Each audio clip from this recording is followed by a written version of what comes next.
Halo, selamat sore. Selamat sore Maria Dadi dan Saralita. Sore, Pak. Ya, sore, Ya, silakan Saralita dulu ya. Saralita katanya mau bertanya. Mau bertanya apa Saralita? Dua pertanyaan tadi. Silakan. Ya, Pak. Yang pertama kan, saya baru nonton video satu tentang tiga asas itu. Hmm. Nah, di asas pertama itu kan, yang lebih menekankan tentang kedisiplinan pada pendidikan yang zaman dulu, kayak Bapak ceritakan kalau melakukan kesalahan, dijemur, dan tidak bisa disambut, dan lain sebagainya kan. Ya, gitu kan, membuat siswa atau peserta didik itu ini juga gitu kayak kapok gitu Pak untuk tidak mengulangi lagi lah itu kan kayak bisa diterapkan sekarang gitu untuk karena sekarang kan sepertinya kayak lebih banyak memanjakan siswa gitu jadi kayak tidak guru atau dosen berikan terus yang kedua tuh ya Pak baru jawab. Ya, yang kedua silakan. Terus yang pertanyaan kedua itu kan yang asas ketiga tentang siswa belajar mandiri. Nah, kan kita masing-masing di penjelasan ketiga itu Bapak bilang kalau guru itu sebagai fasilitator dan motivator. Nah, sebagai peserta didik kan kita memiliki dia belajar atau kemauan belajar yang beda-beda. Ada yang mau belajar memang suka untuk belajar, tapi ada juga yang harus dipaksa gitu Pak. Nah, bagaimana sebagai seorang guru yang sebagai Bapak bilang tadi fasilitator motivator, bagaimana memberikan motivasi atau fasilitas seperti apa yang harus diberikan kepada siswa atau peserta di situ supaya punya gairah belajar sendiri atau semangat sendiri. Ya, saya jawab pertanyaan pertama ya. Untuk yang pertama tadi mengenai cara belajar zaman old, zaman dulu atau zaman Belanda dengan taman siswa. Jadi zaman dulu itu mereka menggunakan satu metode yang keras, yang tegas, dengan cara pendisiplinan, dengan cara yang keras, dan itu memang baik untuk mendisiplin supaya membuat kita jerah, membuat kita bertobat, takut, menghormati guru. Tapi untuk zaman sekarang itu kurang efektif. Kenapa kurang efektif? Karena itu ada undang-undangnya. Ketika guru melakukan hal yang demikian, maka undang-undang itu akan membuat guru itu akan kena sanksi dan akan kena semacam kode etik seorang guru. Jadi tidak bisa kita lakukan semena-mena kepada siswa. Tapi kita punya langkah praktis. Langkah yang dilakukan adalah dengan melakukan konseling pribadi. Temui anak itu, kita lakukan pendekatan, temui orang tuanya, kita bisa sampaikan ke orang tua, nanti orang tua yang akan mendidik anak itu. Kita serahkan kepada orang tuanya untuk mendidik dia dengan baik. Dan saya percaya ketika ada hubungan baik antara orang tua, guru, dan peserta didik, maka akan terjalin satu hubungan yang membuat anak itu bisa kembali mau belajar, anak itu mau nurut kepada tata tertib yang dilakukan di sekolah itu. Tapi kalau dia tetap nggak mau bertobat, tetap mengeraskan hati, ya kita bisa sampaikan ke kepala sekolah, nanti akan dirapatkan, dilakukan tindak lanjut untuk melakukan efek jerah. Misalnya, kalau kita mengkonseling, misalnya kita bisa berikan hukuman, misalnya nulis selama untuk 3 halaman, menulis 3 halaman sampai dia capek, atau kita berikan tugas di rumah PR yang banyak untuk dia kerjakan. Ya, itu salah satu contoh untuk membuat dia bertobat atau berbalik dari apa yang dia lakukan supaya membuat efek jerah kepada peserta didik tersebut. Pertanyaan kedua ya, sudah jelas yang pertama? Ya, Pak. Sudah jelas? Jelas. Ya, pertanyaan kedua itu yang dilakukan seorang guru menjadi motivator dan fasilitator, yaitu belajar sepanjang hayat ya tadi ya. Proses belajar sepanjang hayat ya. Ya, itu kita bisa lakukan dengan mensiasati pada waktu ngajar, guru bisa memberikan pertanyaan, bisa memberikan diskusi, memancing peserta didik untuk mau bertanya, mau aktif dalam proses belajar mengajar. Kita bisa memberikan stimulus, respon, dengan cara mengajukan pertanyaan atau memberikan kesempatan kepada peserta didik untuk bertanya. Kita bisa memberikan motivasi, misalnya penyemangat, tidak memberikan kata-kata negatif kepada murid itu, tapi memberikan semangat. Sekalipun dia secara EQ lemah, secara EQ terbatas, kita bisa memberikan motivasi dengan kata-kata dorongan, bahwa dia bisa, bahwa dia mampu, bahwa dia orang yang hebat. Ya, paling nggak ada dorongan dalam hatinya untuk dia mau belajar dan mau menjadi orang yang kreatif dan inovatif.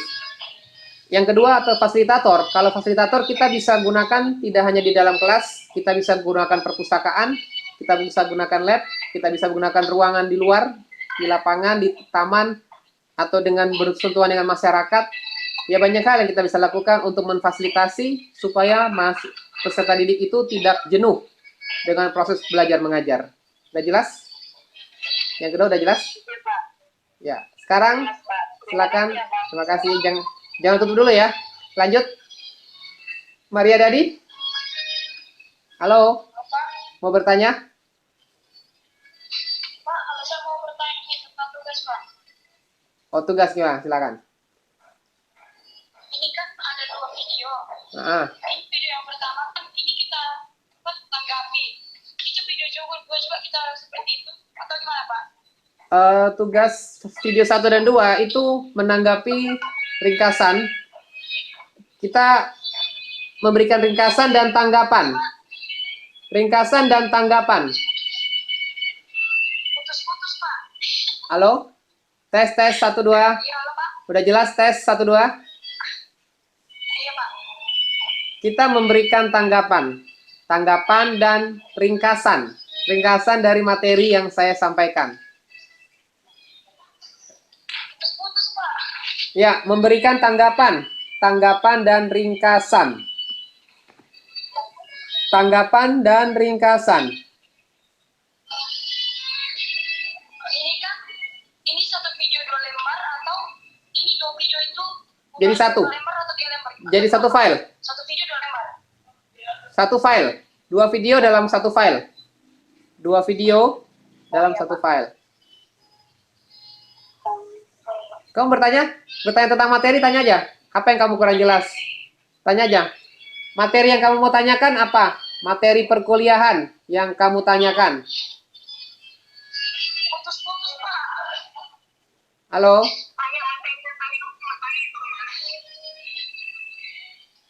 Gak jelas, Pak. Putus. Kamu mau bertanya? Bertanya materi yang kamu mau sampaikan, materi yang kamu ingin tanyakan, tanyakan aja sekarang. Enggak ada, Pak. Enggak ada? Masa enggak ada? Yang lain ada nggak? Yang lain? Yang lain? Yang lainnya coba tanya yang lain. Ada yang bertanya enggak?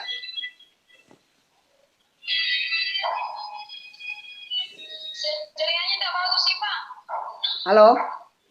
Tes? Halo? Yang lain? Ada yang mau bertanya enggak? Ada lagi yang mau bertanya? Silakan tanya kepada teman-temanmu. Enggak ada, Pak. Meli, bertanya enggak? Enggak ada, Pak. Gimana?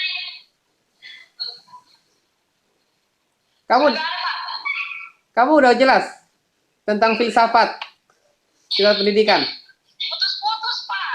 Kamu udah jelas mengenai filsafat pendidikan. Sudah, Pak. Udah jelas. Ya, Pak. Saralita, ada lagi yang bertanya kan?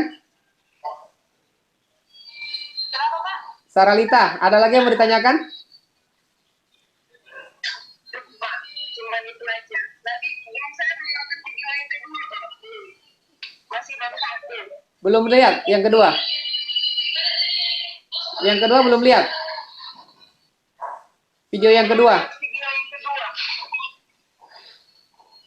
Yang kedua sudah dilihat belum? Video yang kedua?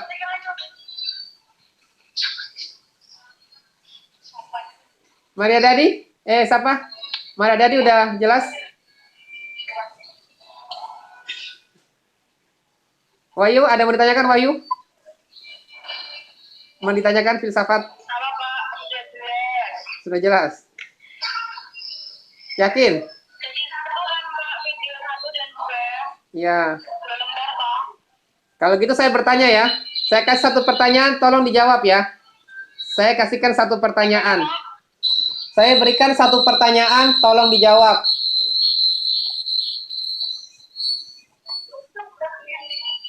Halo? Nggak jelas. Halo, halo tes. Sudah jelas suara saya? Suara saya udah jelas? Ayo, mau bertanya saya kasih pertanyaan ya. Satu pertanyaan dijawab ya. Ya sudah, saya berikan pertanyaan. Nggak ada sih, Pak. Tadi itu mau bertanya di nomor tugas nomor 2. Maksudnya itu tanggapan ke apa? Tanggapan? Videonya atau materinya itu. Penyampaian videonya atau materinya. Oh, materinya. Lebih kepada materi. Materi yang saya sampaikan. Berarti tugas yang ke nomor 2 tuh maksudnya tanggapannya ke materinya. Yang video kedua. Video Video kedua. video kedua ya tanggapan materinya. Oh, berarti maksudnya ya, Pak? Gimana? Maksudnya masih bingung sih, Pak, yang tugas kedua itu yang video kedua. Tanggapan materi. Ya, misalnya kamu dapat apa kayak meringkas lah, semacam ringkasan gitu loh. Lebih ke Iya. ringkasannya yang kedua. Kedua lembar video 2 ya, Pak? Ya, video yang kedua itu lebih ke Maksudnya tiga lembar dengan video 1 sama video 2. dua. Satu video 3. Minimal dua sampai tiga. 2 halaman sampai 3 halaman minimal.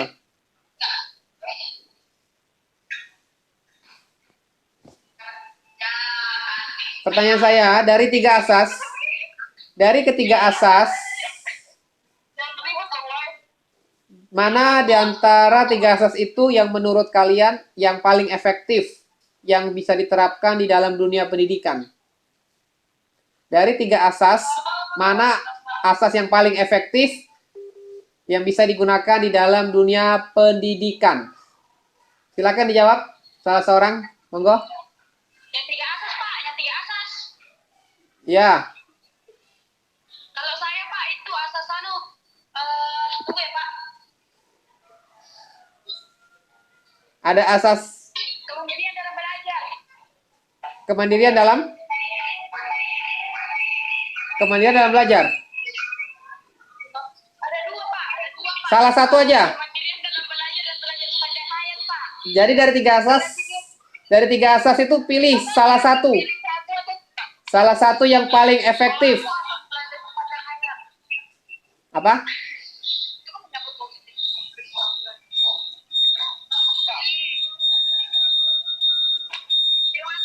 Jauhi dari pendidikan. Kayak gitu sih pendidikan kamu sih belum ada pendidikan. Maria. Maria, ayo Maria jawab. Halo Maria, jawab. Marmat. Dijawab. Aku ini, Pak, yang nomor 2 asas kemandirian dalam belajar. Alasannya. Tolong berikan alasanmu. Alasannya? Berikan alasan. Kenapa kamu pilih asas kemandirian dalam belajar? Tolong berikan alasanmu. Apa tadi? Jangan lihat isi. Kamu harus pakai pikiran sendiri. Jangan lihat diktat. Alasannya apa? Ya, ada apa dulu, Pak? Ini ringkasanku ini, Pak. Ya udah, silakan dulu Saralita jawab. Kalau saya asas pendidikan sepanjang hayat, Pak. Kenapa? Alasannya? Ya, karena seperti yang Bapak jelaskan tadi kan, pendidikan itu kan nggak secara formal aja, tapi ada informal dan ada satu lagi yang pokoknya belajar itu nggak harus di kelas, tapi bisa di luar dan itu tidak maksudnya yang belajar formal itu kan berarti di dalam kelas kita terpaku di dalam kelas, tapi maksudnya belajar sepanjang hayat ya kita nggak belajar hanya belajar di kelas aja, tapi di luar kelas juga kita bisa belajar dalam kehidupan sehari-hari, dalam setiap pekerjaan yang kita lakukan itu kita bisa belajar di situ. Itu sih menurut saya, Pak. Oke, sip, mantap. Silakan Maria Dadi. Halo Maria Dadi mau jawab? Kalau saya sih, Pak, Ayo jawab. Ayo dijawab.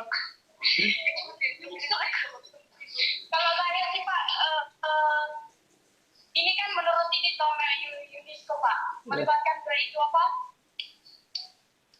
Gaya apa? Tuturi Handayani, belajar sepanjang hayat, atau kemandirian dalam belajar?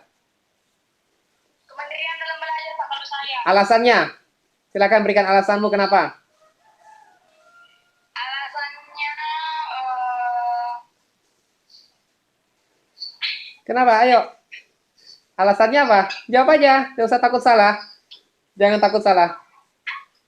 Kamu pasti bisa. Hah? alasannya itu, Pak, karena di sini juga berguru berperan. Tidak hanya melepaskan siswa hidup saja, Pak, tapi peran guru juga di sini. Seperti yang tadi Bapak sudah jelaskan itu, tunggu, Pak. Peran guru apa? 1, 2, 3. Oh, salah, Pak, salah, Pak. Yang salah satu itu di apa? Asas kemandirian dalam tunggu, Pak. Oh ya, karena guru juga di sini berperan bukan hanya melepaskan siswa untuk belajar sendiri, tapi di sini juga guru berperan untuk sebagai motivator, fasilitator, organisator, dan satu lagi, Pak. Apa tadi itu? Motivator, Pak. Jadi Ya.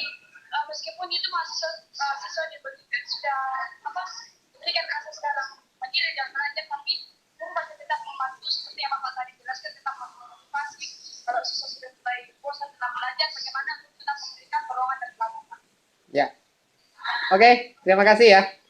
Tuhan berkati ya. Ya, Pak. God bless you. Oke, Pak. Tuhan berkati, Pak. Terima kasih, Pak. Ya.